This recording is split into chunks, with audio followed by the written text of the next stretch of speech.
Homecoming. Homecoming. And homecoming.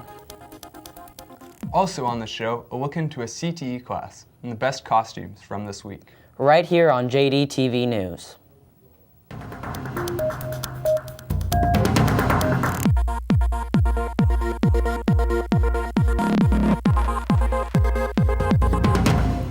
Welcome back to JDTV News. I'm your host, Forrest. And I'm your other host, Luke. Let's drop straight into homecoming. First, let's start with the walls. Last Sunday, the freshmen, sophomores, juniors, and seniors were here at JDHS decorating the walls for homecoming, all day from 8 a.m. to 8:30 p.m. When students entered the school on Monday morning, the first thing they saw were big wall decorations. The walls were given ranking by judges. Juniors came in first, seniors second, sophomores third, and freshmen last. But it was a close ranking, with the freshmen only 20 points behind the juniors. So don't lose hope yet. This week has been very busy with homecoming events. During lunch this week, there have been all sorts of games going on in the Commons and gym. The classes have been competing to see who is stronger, faster, and smarter than the rest.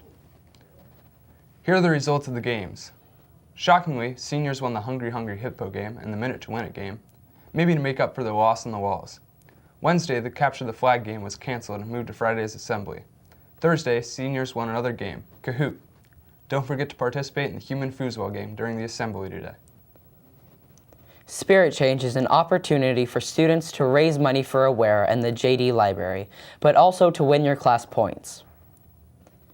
Students will try to put quarters, dimes, and nickels into their own class jar while trying to put pennies into the other class's jars to deduct their points. The class with the most amount wins. By the look of it, the juniors are currently in the lead. Not far behind are the seniors and freshmen that are tied, and the sophomores who are in last. Taking a break from homecoming to something a little more academic, February is CTE month in Alaska to promote career and technical education in schools. Each week on the show, we will be featuring a CTE class right here at JDHS. We're going to kick things off with a behind-the-scenes look at our own video production class from FUBAO.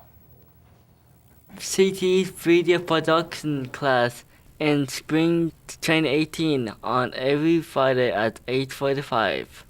What happens in the springtime, that's the best part of the whole class. So all first semester we work on lighting and video production and how to work the camera and how to work the microphone.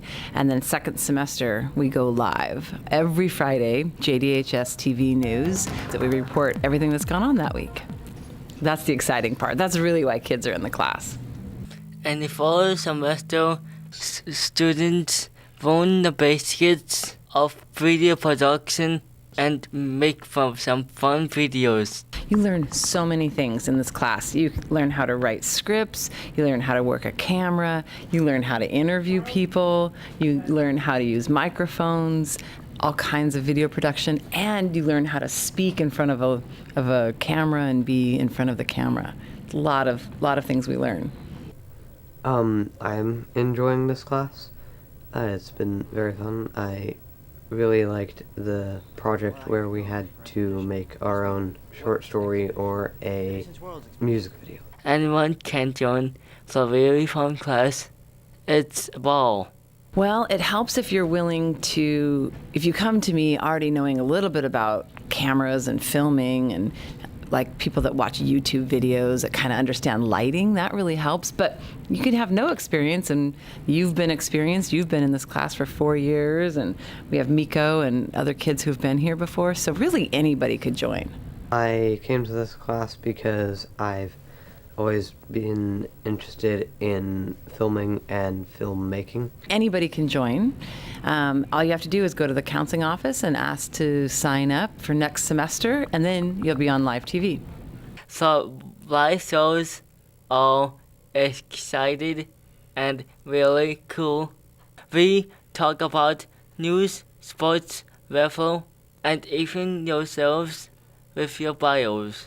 Stay tuned every Friday at 8:45 for JDTV News Live. Amazing that FUBAO has been in this class for 4 years. I can't blame them. It's a fun class. Now for something else fun, sports with Janessa.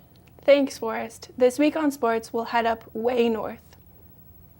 On the 25th through the 27th of January, both the JD girls and the boys basketball team headed to Utkeavik, formerly known as Barrow, for the 2018 Whaler Invitational. The Whaler Invitational is a 3-day tournament. The scores for the first day of the tournament were on last week's show, so let's take a look at the scores for the rest of the tournament. On the 26th of January, the second day of the Whaler Invitational, the JD girls took on Barrow and lost with a score of 52-67. Also on the second day of the Whaler Invitational, the JD boys took on Monroe and lost with a score of 46-58. On Saturday, the third and final day of the Whaler Invitational, the JD girls took on Palmer. The girls fought hard but ultimately lost with a score of 50-58. Also, on the last day of the tournament, the JD boys played East Anchorage. The JD boys were about to win, but East Anchorage scored right as time expired, leading Anchorage to a win with a score of 68-69. Looking forward to this weekend, the homecoming games are tonight and Saturday night. Come support the Crimson Bears and cancer awareness. It will be an orange out at the boys game at 8 p.m.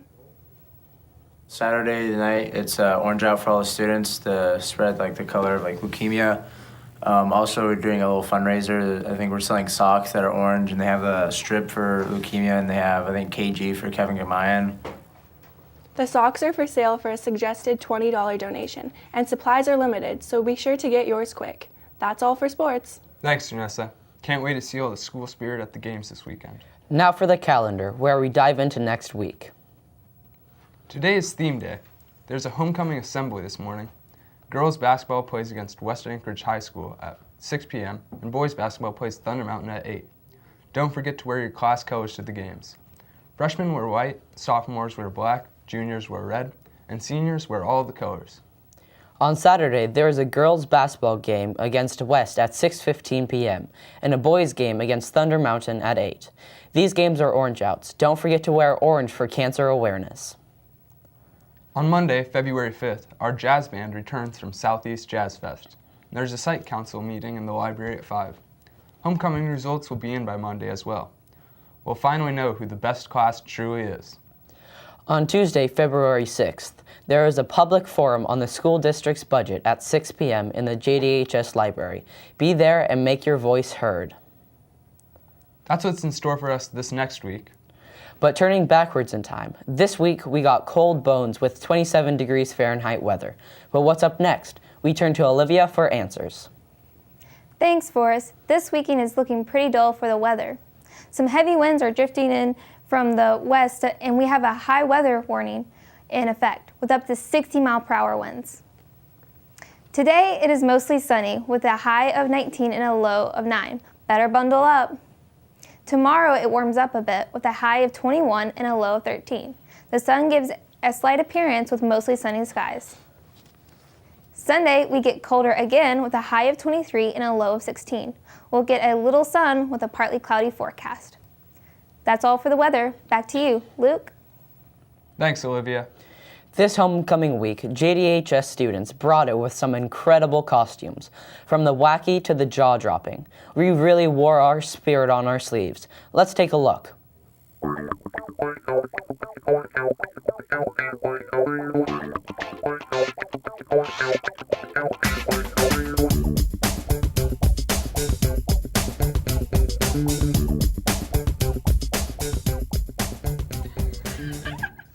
For everyone who dressed up this week, thanks for your spirit. And while you're in that spirity mood, go visit our website, jdhsvideo.org. And also, follow us on Twitter at JDHS Video. Make sure to catch next week's show. Go Bears!